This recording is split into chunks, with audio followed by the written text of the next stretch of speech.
कल्पना कीजिए कि कोई बहुत गंभीर अपराध हुआ है। कोई इंसान जिसके साथ अन्याय हुआ है वो बहुत बुरी हालत में थाने पहुंचता है।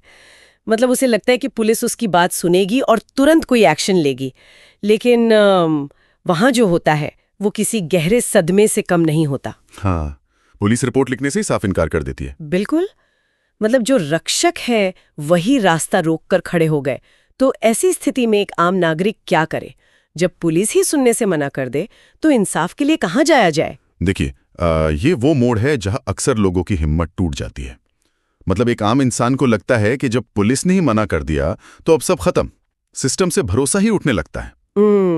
वो तो है ही। लेकिन असल में कानून की किताब यहाँ खत्म नहीं होती, बल्कि यहाँ से एक बहुत ही सशक्त और नया रास्ता खुलता है जो सीधे न्यायपालिका की ओर जाता है। जी बिल्कुल है। हम मनीष शुक्ला एंड एसोसिएट्स की एक बहुत ही बेहतरीन सीरीज एफआईआर से फैसले तक के चौथे भाग का विश्लेषण कर रहे हैं। मतलब हमारा लक्ष्य एकदम साफ है कि जिन लोगों का कोई लीगल बैकग्राउंड नहीं है उन्हें मैजिस्ट्रेट के सामने दी जाने वाली एप्लीकेशन की प्रक्रिया बिल्कुल आसान भाषा में समझाई जाए। सही कहा। मतलब जब पुलिस तंत्र नाकाम हो जाए तो अदालत कैसे नागरिक अधिकारों की रक्षा के लिए आगे आती है, इसे डिकोड करना है।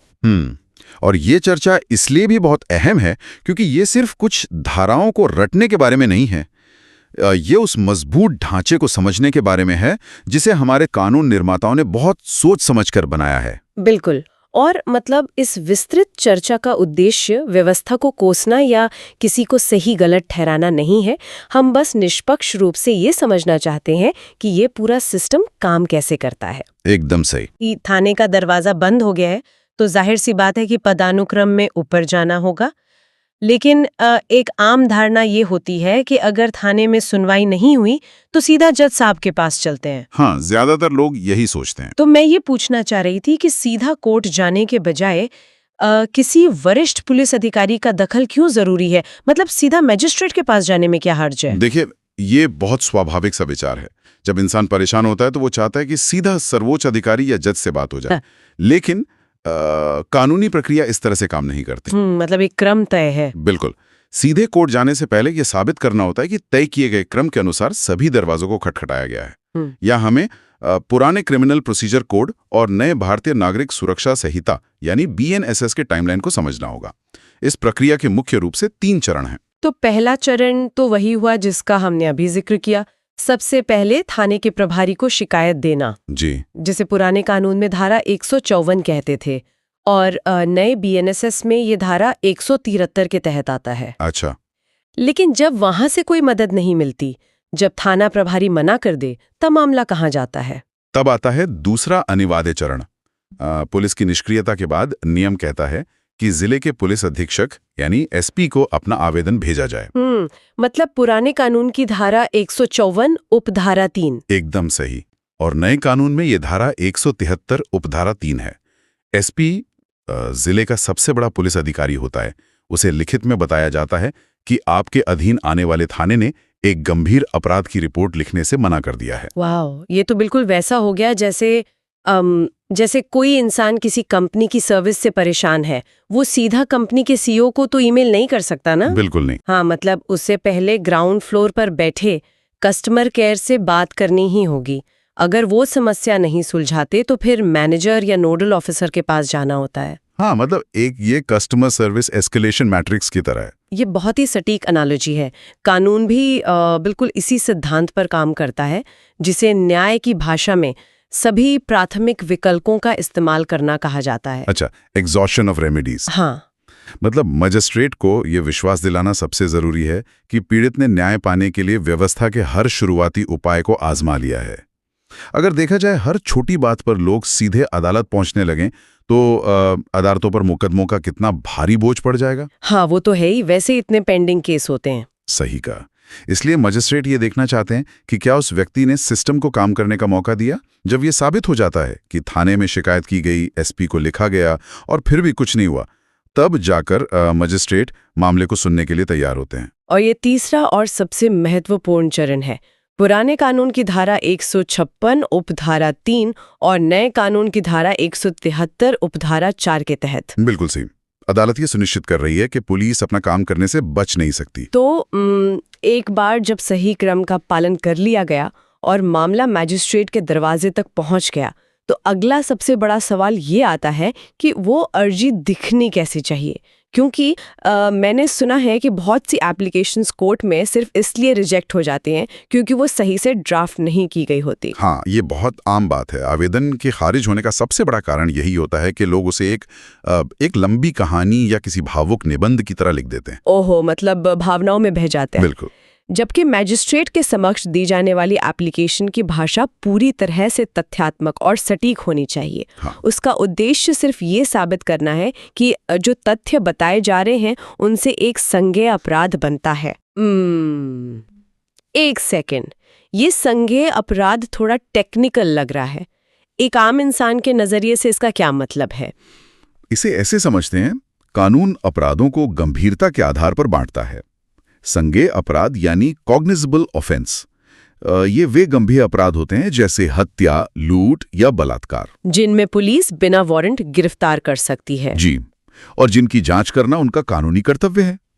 दूसरी तरफ असंज्ञेय अपराध होते हैं जैसे मामूली कहासुनी, उनमें पुलिस बिना कोर्ट के आदेश के दखल नहीं दे सकती। अच्छा, तो जब अर्जी लिखी जाए तो उसमें साफ झलकना चाहिए कि जो घटना घटी है वो एक संज्ञेय अपराध है। जी, ड्राफ्टिंग का मुख्य फोकस घटनाक्रम को संक्षिप्त रूप से और कालक्रम के अनुसार लिखने पर होना चाहिए कि कब, कहां, कैसे और किसने क्या किया। लेकिन यहाँ एक बहुत बड़ी व्यावहारिक उलझन है। मान लीजिए किसी के साथ बहुत भयानक घटना घटी है, उसकी दुनिया उजड़ गई है। अब उससे कहा जा रहा है कि अपनी अर्जी में केवल तथ्य बताओ, भावनाओं को एकदम किनारे रख दो। हाँ, ये थोड़ा मुश्किल तो है। मतलब ये तो ऐसा हो गया ना जैसे किसी भयंकर कार एक्सीडेंट को सिर्फ फिजिक्स के नियमों से समझाना हो कि गाड़ी इतनी स्पीड से आ रही थी, इतने फोर्स से टकराई, बिना उस एक्सीडेंट के डर या दुख का जिक्र किए। क्या ये अदालत का रवैया थोड़ा अमानवीय नहीं लगता? इससे एक बहुत महत्वपूर्ण सवाल खड़ा होता है। पहली नजर में ये वाकई रूखा लग सकता है, लेकिन कानून के नजरिए से इसके पीछे गहरी सोच है। वो कैसे? देखिए, अदालतें भावनाओं से ज्यादा तथ्यों को प्राथमिकता इसलिए देती हैं क्योंकि न्याय को निष्पक्ष होना चाहिए। कोर्ट की कुर्सी पर बैठा मजिस्ट्रेट व्यक्तिगत रूप से सहानुभूति रख सकता है, लेकिन वो फैसला केवल कानून और पेश किए गए तथ्यों के आधार पर ही दे सकता है। क्योंकि भावनाएं तो हर इंसान की अलग होती हैं। बिल्कुल, किसी का दर्द कम या ज्यादा हो सकता है, उन्हें किसी कानूनी तराजू पर तौला नहीं जा सकता, लेकिन तथ्यों को तौला जा सकता है। एक स्पष्ट तथ्यात्मक ड्राफ्टिंग सीधे तौर पर कोर्ट के आदेश मिलने की संभावनाओं को कई गुना बढ़ा देती है। तो इसी खाई को पाटने के लिए अधिवक्ताओं की जरूरत पड़ती है ना? एकदम सही। अधिवक्ताओं की मुख्य भूमिका यही होती है। वे एक मनोवैज्ञानिक और कानूनी फिल्टर दोनों का काम करते हैं। वो पीड़ित की भावनाओं और गुस्से को सुनते हैं और फिर उसे एक लीगल फ्रेम में ढालते हैं। जी, वो उस पूरी अस्त-व्यस्त कहानी में से उन मजबूत न्यायिक तर्कों को निकालते हैं जिन्हें अदालत सुन और समझ सकती है। समझ गई। मतलब हमें अदालत को बस फिजिक्स के नियम ही बताने हैं और वो काम वकील करेगा। तो चलिए मान लेते हैं कि एक बहुत ही बेहतरीन तथ्यात्मक ड्राफ्ट तैयार हो गया, लेकिन अदालत सिर्फ कागजों पर लिखी कहानी मान लेगी क्या? मतलब ऐसे साबित करने की चुनौती भी तो होगी। बिल्कुल होगी, और यहीं पर साक्ष्य या सबूतों की अहमियत आती है। हमारे स्रोतों में अधिवक्ता अमन बाजपेयी जी ने स्पष्ट कहा है कि इस एप्लीकेशन की असली ताकत इसके साथ लगे दस्तावेज होते हैं। तो मजिस्ट्रेट के सामने अपनी एप्लीकेशन के साथ क्या-क्या लगाना अनिवार्य होता है? अनिवार्य दस्तावेजों की एक बहुत ही स्पष्ट सूची है। पहला, उस पहली शिकायत की कॉपी जो थाने में दी गई थी, ताकि साबित हो सके कि हमने पहला स्टेप लिया था। हाँ। दूसरा, एसपी को दिए गए आवेदन की कॉपी और उसकी रिसीविंग या डाक की रसीद। और तीसरा, घटना से जुड़े अन्य उपलब्ध सबूत जैसे मेडिकल रिपोर्ट या तस्वीरें वगैरह। बिल्कुल। लेकिन इसके बाद एक और बहुत जरूरी चीज आती है, शपथ पत्र। अच्छा, एफिडेविट लगाना होता है। लेकिन अगर एक आम आदमी के नजरिए से सोचें तो ये एफिडेविट देना थोड़ा डराने वाला लगता है। वो क्यों? मतलब एक तो वो इंसान पहले से डरा हुआ है, थाने से उसे भगा दिया गया है और अब उसे एक हलफनामा देना पड़ रहा है। मतलब ये तो ऐसा है जैसे वो दांव पर लगा रहा है कि वो जो कह रहा है वो पूरी तरह सच है। क्या ये एक सच्चे पीड़ित को कोर्ट जाने से नहीं रोक देगा? ये तो न्याय मांगने वाले को ही कटघरे में खड़ा करने जैसा है। ये चिंता स्वाभाविक है, लेकिन अगर हम इसे बड़े परिप्रेक्ष्य में देखें तो ये शपथ पत्र झूठे मुकदमों को रोकने का एक बहुत बड़ा टूल है। ताकि लोग मनगढ़ंत कहानियां लेकर ना पहुंचे। बिल्कुल, ये आवेदक को कानूनी रूप से जवाबदेह बनाता है।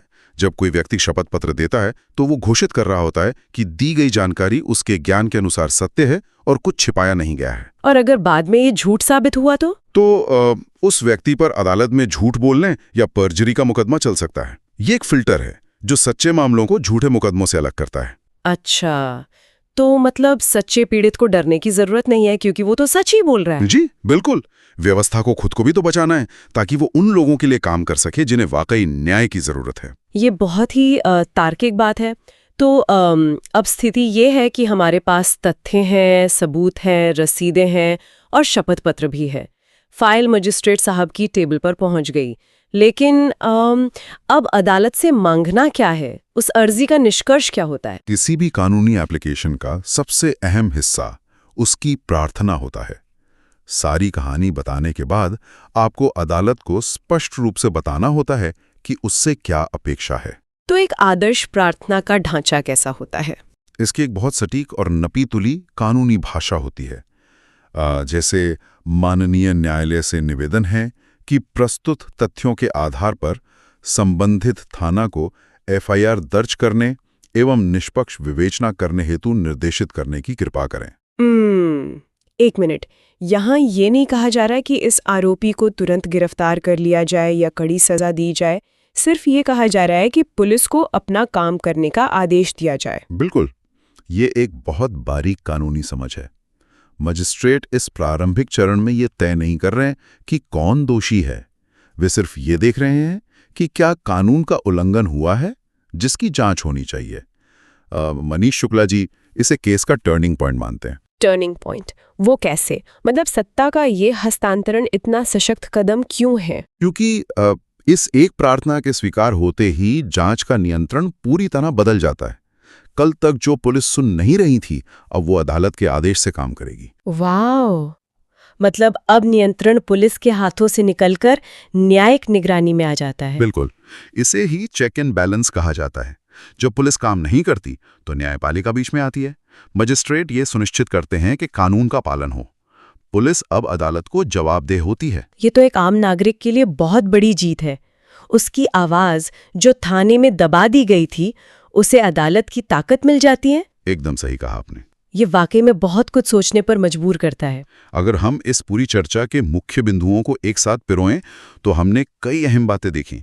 सबसे पहले सही क्रम का पालन करना, मतलब पहले पुलिस, फिर एसपी जी, और फिर अपनी भावनाओं को किनारे रखकर एक तथ्यात्मक ड्राफ्ट तैयार करना। हाँ, सबूतों और शपथ पत्र को लगाना और अंत में अदालत से एक सटीक प्रार्थना करना ताकि मामला न्यायिक निगरानी में आ सके। और हमारे स्रोतों के अनुसार ये कानूनी यात्रा यहीं खत्म नहीं होती। बिल्कुल नहीं, ये तो बस शुरुआत है। जब एफआईआर दर्ज हो जाती है तो अगला बड़ा पड़ाव जमानत प्रार्थना पत्र होता है, जहां से बचाव की रणनीति तैयार होती है। तो इस सब का असल मतलब क्या है? कानूनी प्रक्रिया भले ही बाहर से जटिल लगे, लेकिन आज के विस्तृत चर्चा से ये साफ है कि सही जानकारी के साथ कोई भी इंसान सिस्टम के सामने बेबस नहीं है। सही कहा। कानून अंधा होता है लेकिन बहरा नहीं, बशर्ते उससे सही भाषा में बात की जाए। बिल्कुल। और इसी विचार के साथ हम आज के इस डीप डाइव के अंतिम पड़ाव पर पहुंचते हैं। आज हमने देखा कि एक एफआईआर दर्ज करवाने के लिए कितनी सटीक ड्राफ्टिंग से गुजरना पड़ता है, लेकिन जाते जाते एक बहुत ही गहरा सवाल जहन में आता है। वो क्या ये माना जा सकता है कि ये जटिलता इसलिए है ताकि ये व्यवस्था का दुरुपयोग न हो सके, या फिर ये अनजाने में उन लोगों के लिए इंसाफ के दरवाजे बंद कर देती है जो महंगे वकीलों की फीस नहीं चुका सकते? मतलब कानून का ये चक्र एक नागरिक को सशक्त बनाता है या फिर व्यवस्था के आगे और भी असहाय महसूस कराता है? ये एक ऐसा सवाल है जिस पर गहराई से सोचने की जरूरत है। आज के इस विस्तृत चर्चा में शामिल होने के लिए बहुत बहुत धन्यवाद।